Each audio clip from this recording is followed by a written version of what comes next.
बिना लड़ाई रे निजर दाबी केबे पूरण होई न थाए।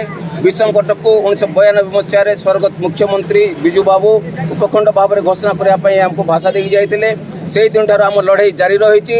विषमकटक हूँ 21टा ग्राम पंचायत 1.5 लाख ऊर्ध्व जनसाधारण रही। सब रजिस्ट्री ऑफिस अच्छी, एठारे ट्रेजरी ऑफिस रही, पुरातन कॉलेज रही, एपरी मेडिकल रही। ए समस्त कार्य दृष्टि विषमकटक दिने थिला 3टा ब्लॉक हेडक्वार्टर थिला ये।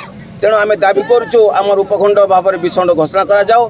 नवीन बाबू बिजू बाबू स्वप्न को साकार करने जो कथा कहते नवीन बाबू आम भरसा अच्छी से विषमकट को उपखंड भाव में घोषणा करेंगे। 1990 मसीह विषमकटक अंचलवासी लड़ाई कर आसुले कि 1992 मसीह जी कि प्रबाद पुरुष बिजू बाबू आमर टलमैन ऑफ ओडिशा से प्रतिश्रुति देते आ विषमकटक आम निश्चित भाव में राजस्व उपखंड मान्य भाव में मान्यता देबू कही किंतु आज माने दुखर विषय आज पर्यंत आमर दाबीटा पूरण हो पारिनी।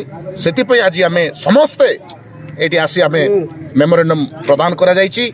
जदि आगामी दिन में आमर जदि दाबी पूरण न हुए लाख लाख संख्यार हजार हजार संख्यार आम यही विषमकटक जिते सरकारी अनुष्ठान अच्छी सब आम धारणा बसबू। सरकार आमर 3 गोटी दाबी पूर्ण न करते ताले आमर आंदोलन जोरदार हम। आज दिन ठार आम प्रतिश्रुति नहींचु सरकार केमती आमर विषमकटक को उपखंड भाव में घोषणा करवा, मुनिगुड़ा को एनएसी करवा, अंबादला और दुर्गी को ब्लॉक ऑफिस घोषणा करने आम पूर्व 1992 मसीह आम दाबी कर आज जदि आम सरकार जब पूर्ण न करेंगे बाध्य आम राजरास्ता आंदोलन करूँ, अर्थनैतिक अवरोध करने बाध्य। रायगढ़ चंदन कुमार को रिपोर्ट ओडिशा न्यूज रूम।